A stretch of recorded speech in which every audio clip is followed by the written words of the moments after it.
Have you ever wondered how photographers get shots that you feel like you try to take with a camera or a phone and you just can't quite get the same shot? Whether you're shooting the moon or trying to create, the same effect with a landscape photo. So sometimes photographers are using a different type of lens, and so they're able to get an image that you otherwise couldn't get because of the type of lens that they have.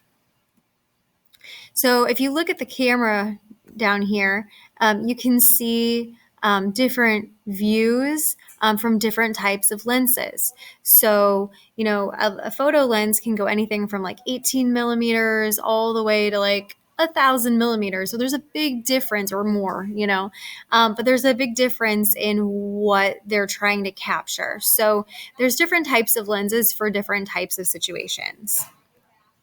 So, three main different types of lenses, and of course, there's others, but the three we're going to focus on today are macro, wide, and telephoto. So, you have an activity that you're going to do where you're going to find some different examples of each.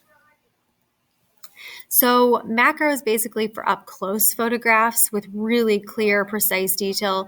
Think of it almost like a giant magnifying glass. So, things you might use this for, things like, insects, nature, close up of perhaps a flower or even like jewelry, something that you're wanting to see, tiny little details you otherwise wouldn't be able to see.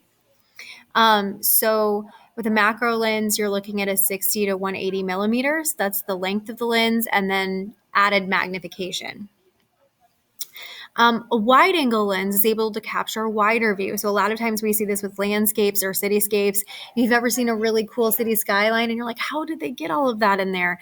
They're probably using a wide angle lens. A wide angle lens is typically about 14 to 18 millimeters, so quite a bit shorter, so you're able to capture more.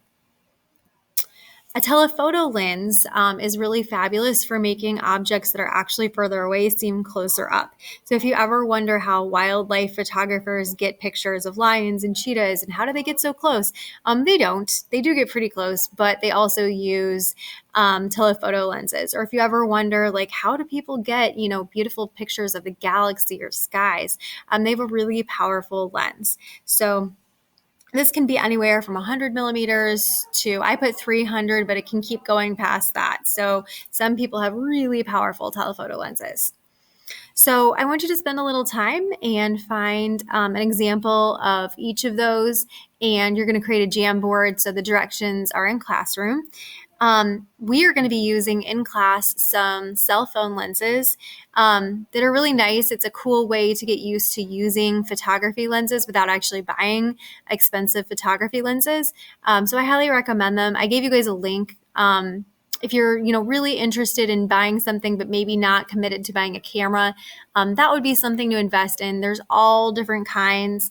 I would think about the kind of photography you're most interested in before committing, and also the type of phone that you have. And if you're serious about it, I'd be happy to look at some different types with you and think about what, you're interested in shooting. But I do also have some of my own sets. So if you're not interested in buying, but would definitely like to try that out, I can rent those out next week. So more about that coming next week. So talk to you later and have a good week.